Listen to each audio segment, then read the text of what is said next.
And one thing I've learned about nutrition from you, and that we are trying to put in the game, because the nutrition of the champs is something we developed with you. We are developing with you. The game is, for those who don't know, it's a strategy sports game. So think of it as the Pokemonization of sports, where you collect the athletes, you train them, you upgrade them, and then you leverage them at different sports for their capacity to win in decathlons, pentathlon. And so obviously the way you feed them is important. Yes, nutrition of champions. I love that. I love that that can be a core aspect of the game, that stealth learning that we talked about, to teach that fundamental concept of wellness and nutrition in a cool way, in a fun way, in a way that's not force feeding you a nutrition textbook. It's allowing you to level up your character, to have them recover better, to have them perform better by making good choices on their nutrition, on their health, on their wellness decisions, whether that be in training or in that champion's nutrition. Good or bad choices, I may argue with you, because through the bad choices, you observe the consequences of eating pizza just before a match.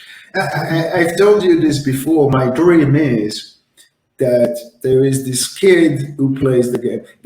Obviously, there are two or three dreams. One of them is, one day I want that a kid goes to his mom and say, I want crutches for Halloween because I want to look like Baruch in Phenoms. And, to make disability cool and to have their role models and their stars.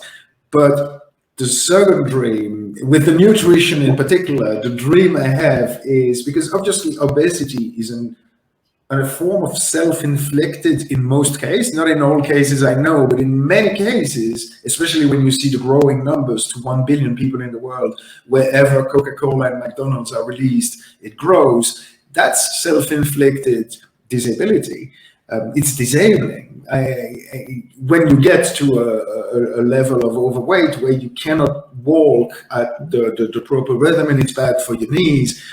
And I want to hope for that moment where a kid goes to his mom and maybe he didn't want to eat the vegetables, but now he saw that if he gives that vegetable to that character before that competition, he wins. And he goes, oh, mommy, I want some turnips, and then I want this, and I want some celery on the side because of this and that, and I have a soccer match tomorrow. I love it. Because you said the trial and error.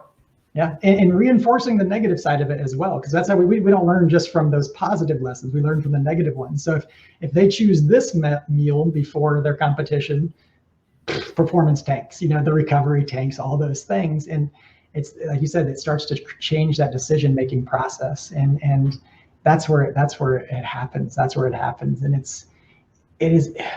that's the pandemic right now. Is the change. You don't have to look at stats to figure this out. You can look out the window and see. Especially, I can speak from here in the U.S. and observing the rise in obesity in a lot of people, but children particularly right now. From that sense of younger kids. I'll give you an example. My wife, without going into too much details, my wife is a pediatric dietitian, and she normally works. Majority of her patients or population, the people that she works with she works with parents who are having maybe feeding issues with their kids. They have CP, or they have a cleft palate, or they have something that makes it difficult to find a consistent way to keep them healthy through their nutrition. So she guides them through that process.